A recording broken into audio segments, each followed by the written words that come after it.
So friends, welcome. This is I'm going to make two videos today. So I've just made a video on when I was analyzing BNB USDT, and then we made our predictions about like where I'm expecting it to go. So right away I'm recording just another one. I just want to do another analysis. Then we shall be able to review two. We shall be able to review two. So I think you saw that in the first video that I made, our predictions were right. So let's use should we do BCHUSDT? Let's try to analyze BCHUSDT. Basically, this is what I do, analyzing Binance futures. So if at all, when I get confirmations about my analysis, I just come here and I take entries. So let me increase this. And then we do the analysis.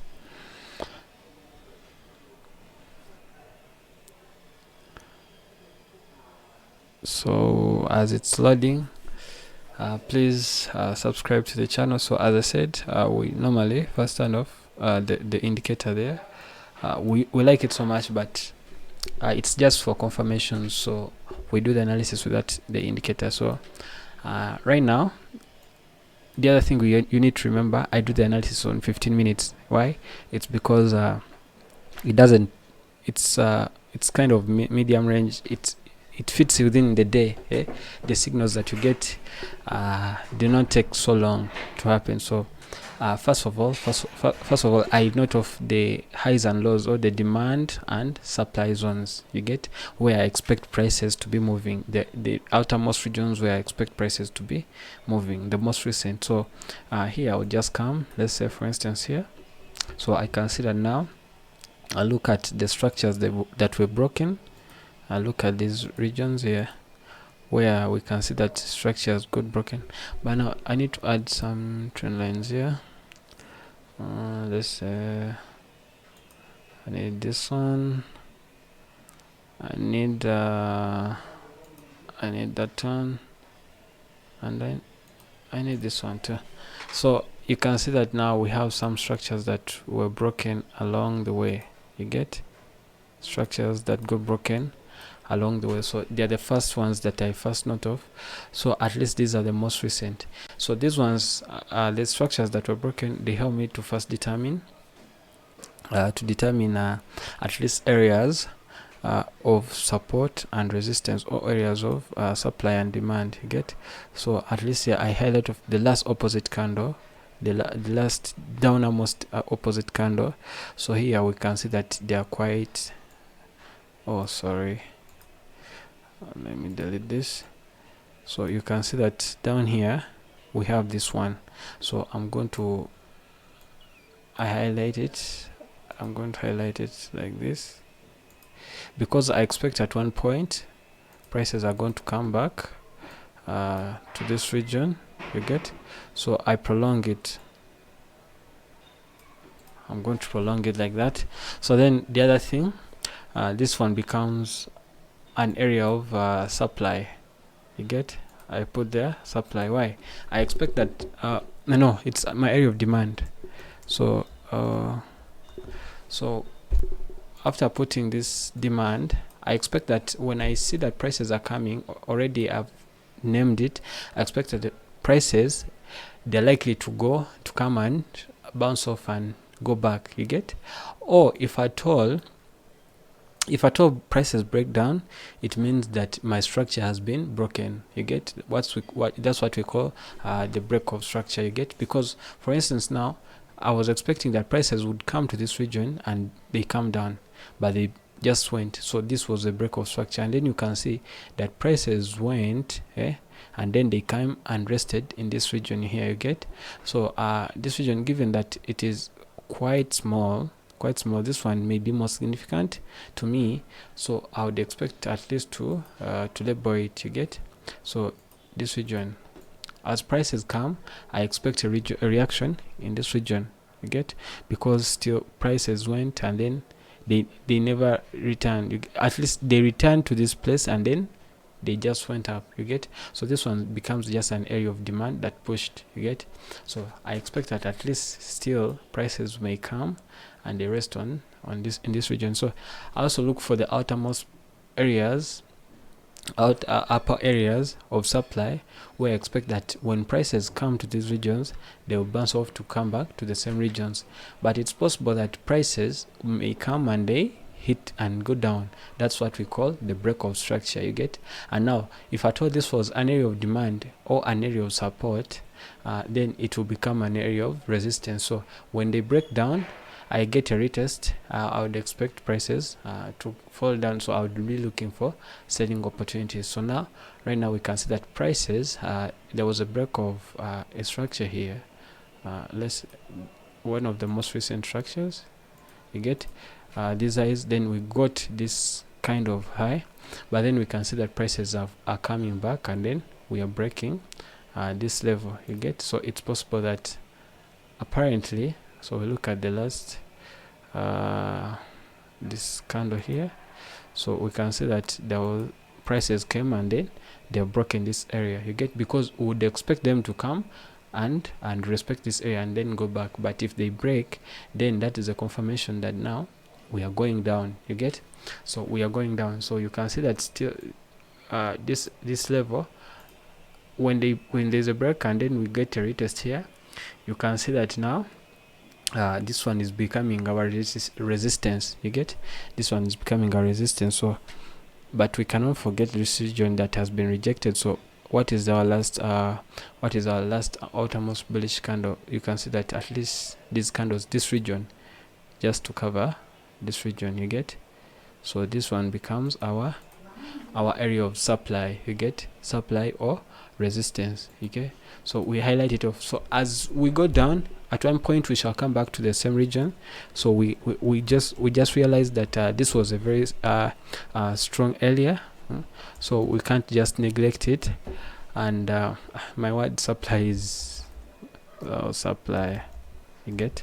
So we expect that as prices move, at least we already have demarcations on these regions, so we shall expect a reaction, either prices to sell, or if there is a break, we shall wait for a retest, you get. We shall wait for a retest. Then I think now you can see, now this was our area of support, but then we get a BMS, break of market structure here, break of market structure, BMS, okay. So that's what we got it here. So now we are coming down. So what's my prediction? And this is all up, I do all this for prediction. Then maybe the other thing we have to note off, you can see that prices came here. I want to explain why prices came here and they reversed.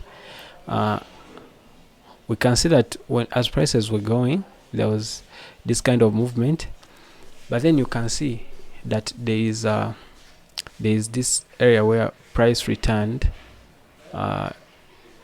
price came, you get. So before we got the biggest push, you get. So now we can see that prices cannot constantly move without any kind of support or major boost, you get.